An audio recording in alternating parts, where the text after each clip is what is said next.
Why did the United States leave the gold standard? Basically because the gold standard constrained the federal government. I get a lot of questions from students about the gold standard. For example, what is it? And why don't we have one anymore? I'll start by explaining what it is. Under a gold standard, the monetary unit is defined as a certain amount of gold, like 1/20th of an ounce or 10 grams. In the era of the International Gold Standard, before World War I, the US dollar was defined as a little less than 1/20th of an ounce of gold. To be precise, 1 ounce of gold equaled $20.67. A silver standard follows the same idea. The British monetary unit, the pound sterling, originally meant exactly that, 1 pound of sterling silver. A gold standard can operate with or without government involvement in the minting of gold coins, the issuing of gold-backed paper currency, and the provision of gold-backed checking accounts. Historically, private mints and commercial banks were reliable providers of gold-denominated monies. Thanks to the banks, a gold standard doesn't mean that people have to carry around bags of gold coins. Anyone who finds paper currency and checking accounts more convenient can use those. But it does mean that if a person wants to redeem a bank's $20 bill or cash its $20 check, the bank is obliged to give him a $20 gold coin. The obligation to redeem for gold guarantees the gold value of all kinds of bank-issued money, and the purchasing power of gold was historically very stable. By contrast, under today's unbacked or fiat dollar standard, there is no value guarantee. If you take a $20 Federal Reserve note to a bank, all you can get for it is other Federal Reserve notes. The experience with fiat monies in various countries has ranged from mild inflation to terrible inflation. Why did the United States leave the gold standard? Basically because the gold standard constrained the federal government.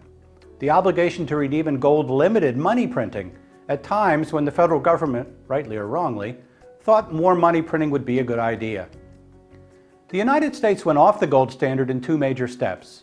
First, in the 1930s, under President Franklin Roosevelt, the federal government broke its promise to redeem Federal Reserve notes in coin for U.S. citizens.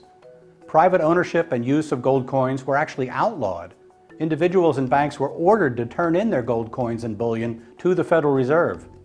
In the late 1960s and early 1970s, the Fed printed dollars rapidly. The falling purchasing power of the dollar triggered redemptions by foreign central banks, and the U.S. government began running out of gold. Rather than stop printing dollars, Nixon ended their redeemability in 1971. The money printing then accelerated, culminating in double-digit inflation around 1980. By contrast, inflation under the classical gold standard was never in double digits and averaged only 0 to 1% per year over the long term.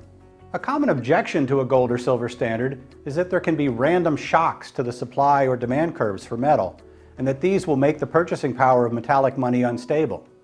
But historically, this was not much of a problem.